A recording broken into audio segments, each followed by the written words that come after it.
Halo teman-teman, gimana kabar kalian semuanya? Semoga kalian semuanya selalu diberikan kesehatan dan kelancaran dalam setiap langkah kalian. Kali ini kita akan membahas kembali alur cerita Shaman King episode 21, di mana sebelumnya mengisahkan masa lalu Chocolove yang sangat kelam. Chocolove adalah pemuda berandalan yang sudah lupa bagaimana caranya tertawa. Tanpa diduga, dia bertemu dengan kakek Orona yang merupakan shaman dari Amerika Selatan. Hidup Chocolove pun sudah mulai berubah menjadi lebih baik dari sebelumnya. Dia suka tertawa dan hidup lebih produktif. Dia juga mewarisi semangat Orona di dalam roh pendampingnya, yaitu jaguar yang bernama Mick. Sebelum memasuki isi cerita, seperti biasa, buat kalian yang baru saja datang, silahkan untuk subscribe channel ini dan jangan lupa untuk menyalakan notifikasinya supaya kalian tidak ketinggalan info terupdate dari kami. Baiklah teman-teman, langsung saja, inilah Shaman King episode 21.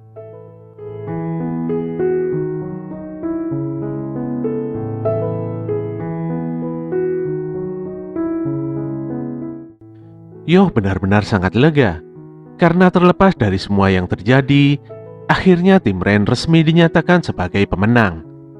Semuanya nampak berkumpul dan bercengkrama dengan sangat hangat, walaupun yang mereka bicarakan adalah saling mengejek satu sama lain. Tiba-tiba muncullah Zen dan Ryu di tengah-tengah mereka. Mereka datang tidak untuk bertarung, namun mereka ingin mengungkapkan rasa terima kasih karena telah diselamatkan oleh Chocolove. Mereka bukan lagi pengikut Hao, dan mereka juga membuang jauh-jauh nama bos.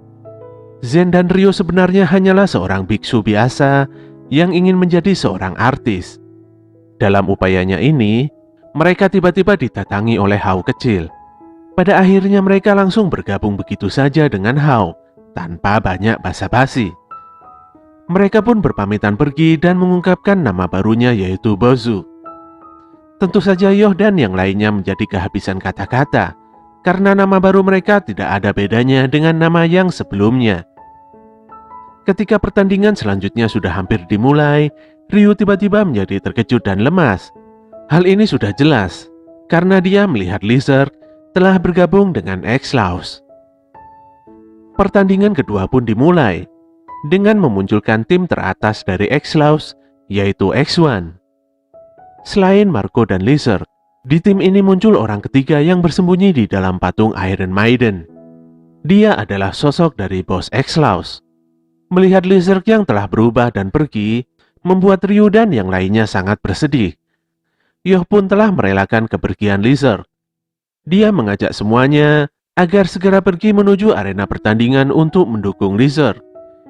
Di dalam arena, nampak tim Nile sedang meremehkan X1 karena terdiri dari pria berkacamata, anak-anak dan sebuah zirah misterius. Mereka sangat menyombongkan kekuatan sihir Mesir yang merupakan sihir terbaik di jagat raya. Tim mereka terdiri dari Kafre, penguasa mumi terbaik, penghasil energi spiritual tinggi yaitu Nag, dan Anatel yang merupakan ketua tim yang bisa memerintah 10.000 roh pekerja yang membangun piramid. Mereka menghadiri Shaman Fight dengan tujuan untuk memperlihatkan kemampuan hebatnya. Marco menyudahi pembicaraan ini karena dia tidak tertarik sama sekali dengan background lawannya. Namun tiba-tiba patung yang diketahui bernama Maiden ini menghentikan Marco untuk tidak mengejek musuh. Melihat Marco yang emosian, membuat Maiden memberikan kesempatan pada Lizard untuk menunjukkan hasil latihannya. Dia pun memerintahkan Lizard untuk bertarung melawan ketiga musuh itu sendirian. Walaupun sebenarnya kurang percaya diri, Lizard tetap menjalankan perintah Maiden. Dia pun bersiap dan akan berusaha semaksimal mungkin agar tidak mengecewakan Maiden.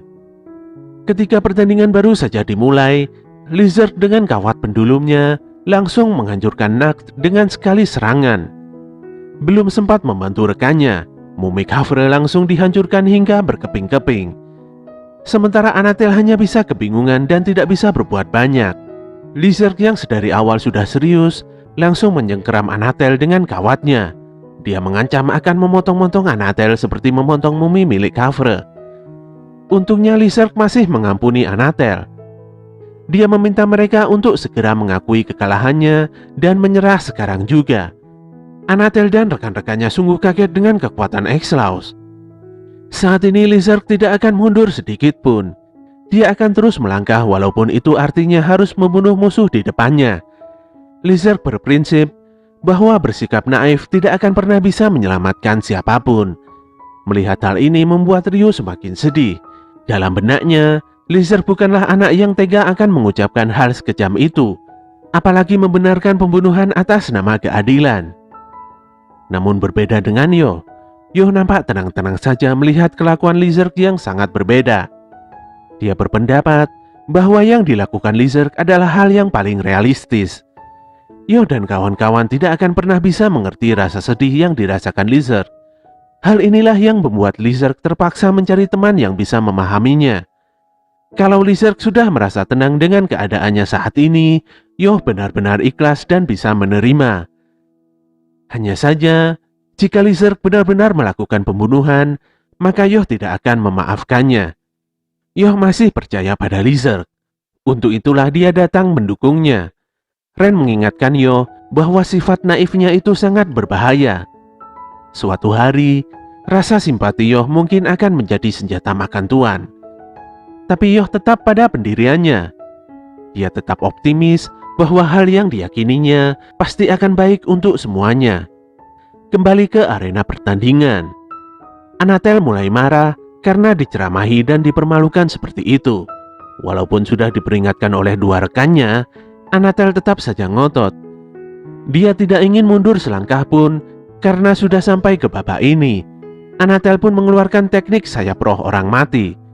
Serangan ini adalah teknik kutukan tingkat tinggi yang mana bisa masuk ke dalam tubuh dan menghancurkan organ dari dalam.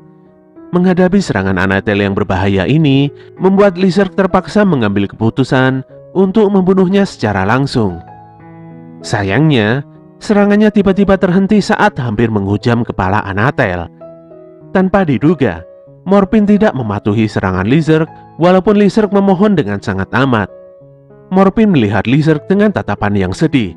Saat itu Maiden langsung menyerang Lizard dan mengambil alih pertarungan ini. Maiden tidak ingin orang yang hatinya masih ragu melanjutkan pertandingan. Marco juga nampak kecewa dengan Lizard yang kurang memiliki ketetapan hati. Setelah pertandingan ini, dia akan memberikan hukuman pada Lizard. Maiden sangat kesal dengan kelakuan Anatel yang telah tega menghina prinsip X-Laws. Dia pun memperlihatkan energi spiritualnya yang sangat besar dan meminta Marco untuk segera melepaskan gembok rantai yang membelenggu patung besinya. Saat itulah wujud dari gadis suci Iron Maiden Gianna muncul. Patung ini mirip-miriplah dengan teknik Naofumi saat menyerang gelas di Tateno Yusa. Buat kalian yang belum lihat alur ceritanya, bisa lihat dulu ya di channel ini. Oke, lanjut. Patung Iron Maiden yang membelenggu Gianna merupakan alat penyiksaan yang lahir di abad pertengahan Eropa. Para terdakwa yang dimasukkan ke dalam patung Iron Maiden ini akan tertusuk oleh duri-duri tajam dan mengerang kesakitan hingga mati. Gianna berada di dalam Iron Maiden karena ini adalah tekadnya untuk menyelamatkan dunia dari kehancuran. Jika dia memiliki kekuatan untuk menyelamatkan dunia, dia akan rela masuk ke dalam patung Iron Maiden dan menanggung semua dosa-dosa orang-orang. Untuk itulah dia akan bertarung dan menghilangkan semua kejahatan di muka bumi ini. Anatel nampaknya sudah capek mendengar ocehan Gianna. Dia pun langsung melakukan penyerangan. Sayangnya tanpa sadar Anatel telah masuk ke dalam jeruji besi milik Samas. Samas sendiri adalah Oversoul milik Gianna yang merupakan dewa keadilan. Hukuman mati pun telah dijatuhkan. Samas langsung mengayunkan kapaknya dan menghabisi Anatel hingga darahnya berhamburan. Selain itu, Samas juga menyembuhkan semua luka Gianna secara penuh. Dengan kemampuan Saman tingkat dewa ini, membuat Gianna menjadi salah satu kandidat kuat untuk menjadi Saman King. Gianna pun mendatangi sisa dari tim Niles, yaitu Kafre dan Nacht. Gianna berencana untuk memberikan pengampunan pada mereka berdua dengan melepasnya pergi. Sayangnya Kafre dan Nacht sangat dendam dan marah dengan kelakuan Gianna yang dengan teganya menghilangkan nyawa Anatel. Mereka berdua pun menyerang Gianna secara frontal. Namun semuanya sia-sia saja. Mereka malah disiksa oleh Samas dengan alat penyiksaan yang lebih mengerikan, yaitu kursi berduri. Walaupun kesakitan, mereka berdua masih marah dan tidak terima. Rasa sakit ini masih tidak sebanding dengan penghinaan yang diderita oleh Anatel. Gavre dan Nak sudah tidak peduli dengan ceramah yang disampaikan oleh Jeanne. Hal ini membuat Jeanne begitu sedih dan berlalu untuk memasuki Iron Maiden kembali.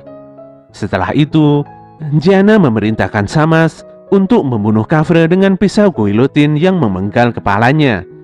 Sementara Nak harus meregang nyawa karena patung ABK telah menghajarnya dengan duri tajam yang juga mengincar kepalanya. Jeanne pun mengajak Marco dan Lizard untuk pergi meninggalkan arena pertandingan. Manta yang menyaksikan pertandingan ini langsung saja pingsan karena tidak kuasa melihat pertandingan sekeji ini. Baik Horo-Horo maupun Ryu masih sangat kebingungan. Apakah ini yang dinamakan keadilan?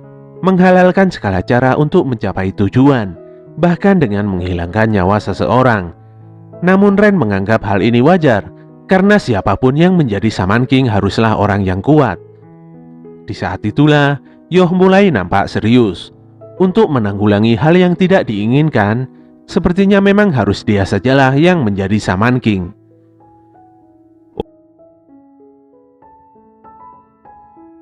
Oke teman-teman, itulah akhir dari cerita Shaman King episode 21. Semoga kalian semuanya suka dan tidak bosan untuk terus mengikuti ceritanya. Kritik dan saran akan selalu kami tunggu demi kebaikan channel ini. Bantu kami untuk terus mengembangkan channel ini dengan klik tombol like, komen, dan subscribe. Apabila info dari channel ini bermanfaat, silahkan kalian bagikan kepada teman-teman kalian. Tetap semangat, dan sampai jumpa kembali di konten kami selanjutnya.